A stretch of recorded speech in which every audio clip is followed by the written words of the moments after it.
అదే RTV app వార్తల్ని క్షణాల్లో చదివే అవకాశం ఉంటుంది. ఒక న్యూస్ పేపర్, ఒక టెలివిజన్ ఛానల్ మీ చేతుల్లో ఎప్పుడూ ఉంటాయి. నిన్న ఈరోజు రాష్ట్ర వ్యాప్తంగా రాష్ట్ర జేఏసీ నాయకత్వంలో టోకెన్ సమ్మెకు పిలిపించడం జరిగింది. నిన్న జిల్లా కలెక్టర్ కార్యాలయాలకు బ్రహ్మాండంగా రాష్ట్ర వ్యాప్తంగా విజయవంతంగా కొనసాగింది. ఈరోజు రెండో రోజు మండల కేంద్రాల్లో చేయాలని చెప్పేసి కొన్ని జిల్లాలు రెండో రోజు కూడా జిల్లా కేంద్రాల్లోనే ర్యాలీలు ధర్నాలు చేయడం జరుగుతూ ఉంది. ఈ రాష్ట్ర ప్రభుత్వం ముందు పెట్టిన ఒక ప్రధానమైన డిమాండ్లు 60 జీవో ప్రకారం ఏదైతే మున్సిపాలిటీలో 3 కేటగిరీలుగా వేతనాలు అమలు చేస్తున్నారో మా గ్రామ పంచాయతీ వర్గాల్లో కూడా సంబంధించింది 60 జీవోని అమలు చేయాలని డిమాండ్ చేస్తున్నాం. ఇప్పటికీ రాష్ట్రంలో వందలాది మంది పనిచేస్తూ ఈ 10 సంవత్సరాల కాలంలో చనిపోయినా ఒక్క రూపాయి కార్మిక వర్గానికి చెందలేదు. ఆ కుటుంబాలు వీధిలో పడ్డే కనుక చనిపోయిన కార్మికులకి 10 లక్షల ఇన్సూరెన్స్ ఇవ్వాలని, సాధారణ మరణానికి 5 లక్షల ఇన్సూరెన్స్ ఇవ్వాలని డిమాండ్ చేస్తున్నాం.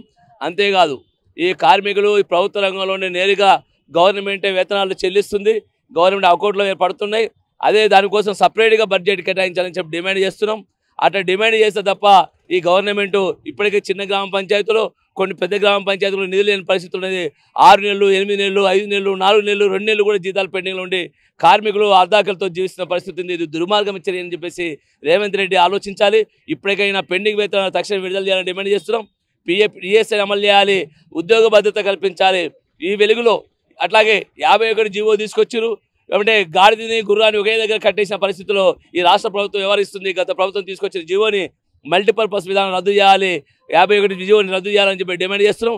ఈ విధంగా ఈ రాష్ట్రంలో ప్రధాన డిమాండ్లు అయితే మనం ఈ సమ్మె కన్నా ముందు, టోకెన్ సమ్మె కన్నా ముందు రాష్ట్ర కమిషన్ ముందు ధర్నా చేసినాం, వివిధ సంఘాలు చేసినాయి, రాష్ట్ర జేఏసీ చేసినాం. అట్లాగే రాష్ట్ర Panchayati Raj commissioner chief secretary Lokesh Kumar దగ్గర కూడా ఈ డిమాండ్ ముందు పెట్టడం జరిగింది. మేము సమ్మెకు పోతాం, టోకెన్ సమ్మె చేస్తాం, అప్పటికి సమస్య పరిష్కరించకపోతే భవిష్యత్తులో దీర్ఘకాలిక సమ్మె కూడా మేము సిద్ధమవుతామని చెప్పేసి హెచ్చరిక చేశాం.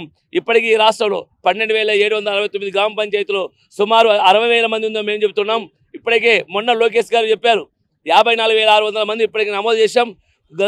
ఒక 2 నెలల్లో ప్రతి నెల 5 తారీఖులోపు జీతాలు వచ్చేట్టుగా చర్యలు తీసుకుంటామని చెప్పేసి ఆయన ఇచ్చిన హామీని తక్షణం అమలు చేయాలని చెప్పి డిమాండ్ చేస్తున్నాం.